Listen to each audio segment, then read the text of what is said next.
I guess first my qualifications to make any comments is I'm a father, although my two children grew up and became adults, so I'm not fathering children. Uh, and I have these two wonderful sons, one of whom is Uri and the other is Elon. So I've struggled as a parent because parenting is a challenge. So just a few comments about parenting and maybe then a little bit comment or two about stuttering and parenting. I think most of us would agree that the most important job that we have in our lives is our parenting, if that's something we experience. And while it's the most important job we take on, we typically have the least training and the least amount of support. We do either what we saw done in previous generations, or we try to do the opposite because we didn't like all of that, or we blend what we do with our partners if we have a partner in parenting. But this job that probably we feel is extremely important is one that we don't have any formal training and very often no support.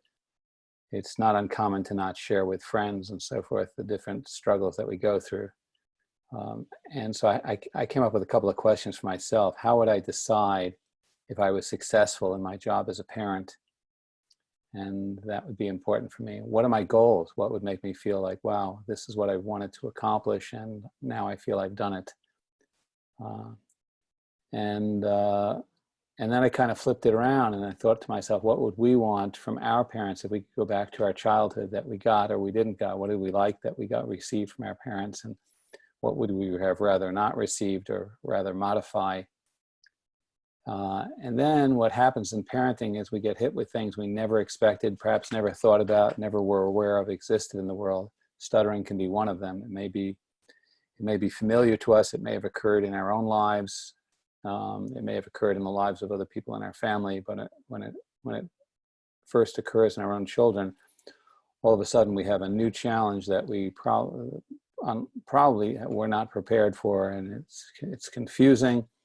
It usually hits just when the children are beginning to really open up and tell us about their world, which is so amazing, a flower opening up, and all of a sudden you have a window on the world of a 3-year-old, a 4-year-old, a 5-year-old, a 6-year-old. And just when that's happening with the greatest passion and greatest excitement, all of a sudden it looks like something breaks and their ability to speak becomes challenged. And the two logical thoughts that can go through our minds are, one is something must be going wrong psychosocially, psychologically within the child or within the family or within us to be causing this. Or God forbid something is really profoundly wrong from a medical point of view with their brain, like a tumor or a seizure disorder. These are the two roads that most of us would go down in our own minds. So it's a pretty scary time. And then of course, what do we do? What do we not do? How might we, God forbid, make it worse? Or what can we do to make it better?